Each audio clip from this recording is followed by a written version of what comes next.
Aisyah, Aisyah, keluar lu. Berani-beraninya lu ya. Masih kecil, sudah tipu-tipu sama saya. Hei nek, nenek apa nggak bisa mengajarkan pada cucunya? Kalau berdagang itu harus jujur. Mau jadi apa ntar kalau udah dewasa? Koruptor.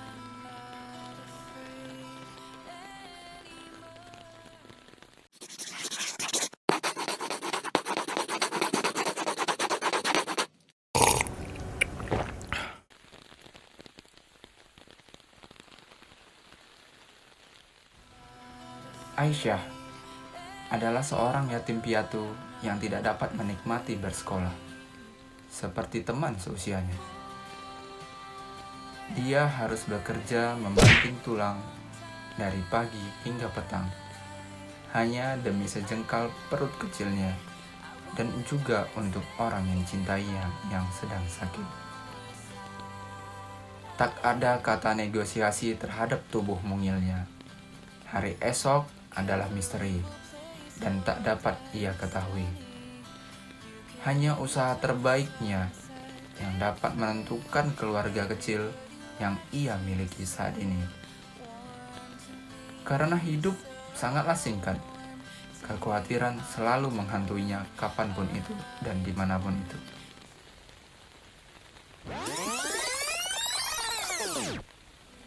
Alhamdulillah, tiba juga. Ya Allah, bukakanlah pintu rezekimu untuk usahaku hari ini. Amin. Itulah doa yang selalu ia panjatkan kepada Sang Pencipta saat mentari belum menyapa bumi. Pasar pukul 5 WIB sudah selalu ramai dikunjungi oleh penjual dan pembeli yang ingin berbelanja. Pak, Bu, pisangnya Pak, Bu, sekilo 5.000 aja.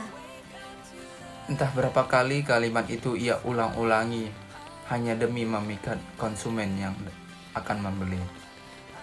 Alhamdulillah, akhirnya habis juga pisangnya. Tinggal mengantar pesanan singkong ke warung Paman It aja.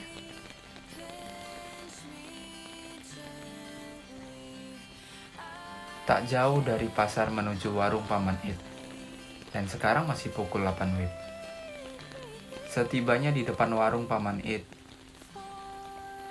Paman, ini pisangnya 2 kilo yang 3 hari lalu Paman pesan.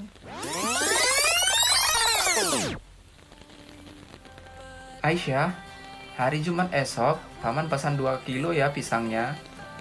Tapi tolong diantar ke warung Paman ya. Pukul 8-an saja.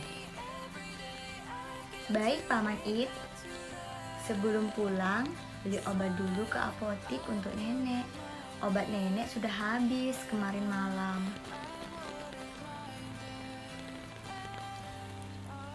Nenek Aisyah telah sakit selama seminggu ini. Dan Aisyah harus ke pasar setiap pagi menjual hasil kebun di belakang rumahnya yang mereka ia tanam. Awalnya, nenek Aisyah tidak setuju. Namun Aisyah selalu membujuk dan meyakinkan bahwa ia mampu melakukan seorang diri.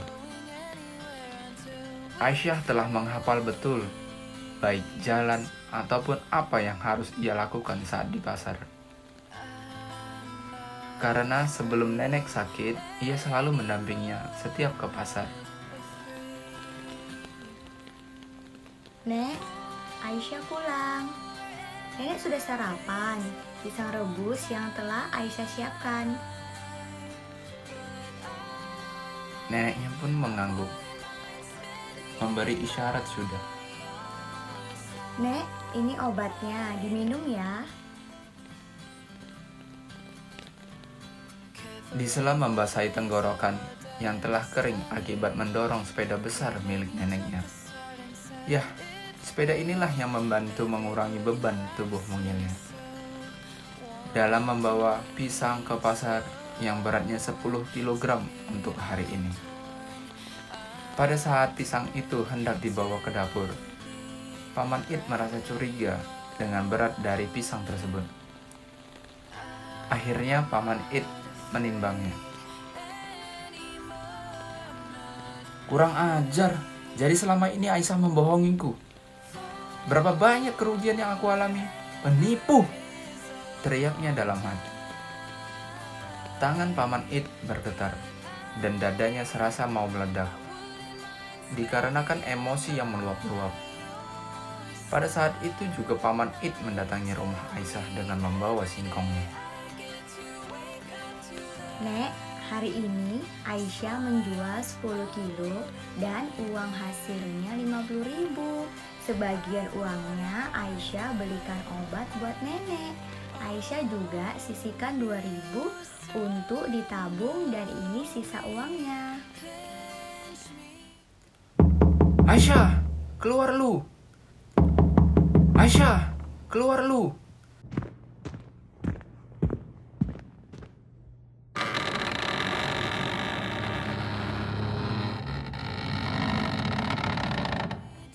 Berani-beraninya lu ya.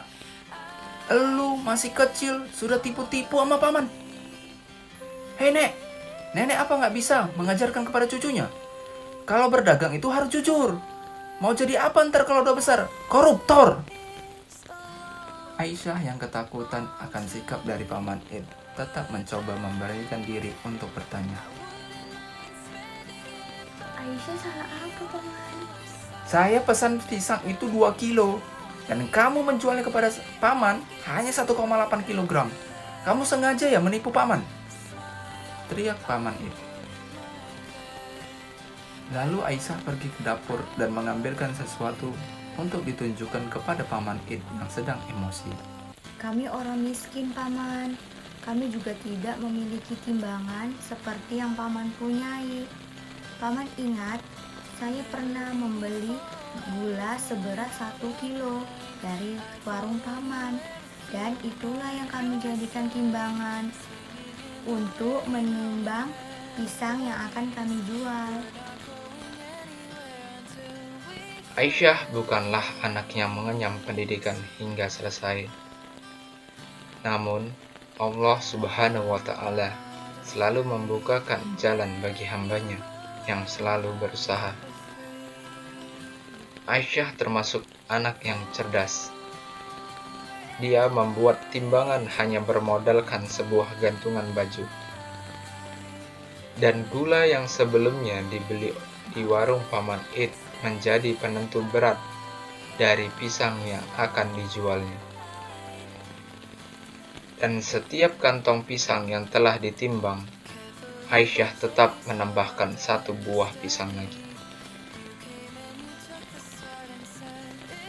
Paman Id yang sedari tadi memperhatikan Aisyah dalam menjelaskan situasinya, mendapati sebuah kenyataan bahwa plastik gula tersebut tidak pernah dibuka oleh mereka. Dari cerita singkat ini, ada beberapa poin yang dapat kita bisa petik hikmahnya. Pertama, setiap doa itu tak akan mengkhianati usaha dan hasil. Dan doa tanpa usaha itu bohong, karena usaha tanpa berdoa itu sombong. Lalu, hasil tanpa doa itu adalah rizki. Serta doa tanpa hasil itu adalah suatu musibah.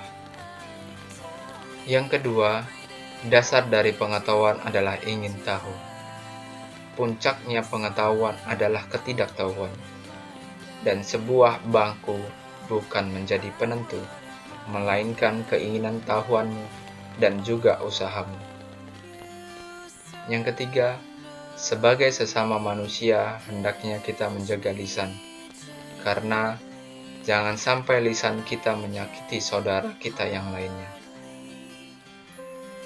Keempat, Allah Subhanahu wa Ta'ala tidak pernah tidur. Ia selalu mengetahui akan apa yang dilakukan oleh hambanya. Yang terakhir, tidaklah seseorang menutupi aib orang lain di dunia, melainkan Allah akan menutupi aibnya di hari kiamat kelak. Al-jaza min jinsil amal.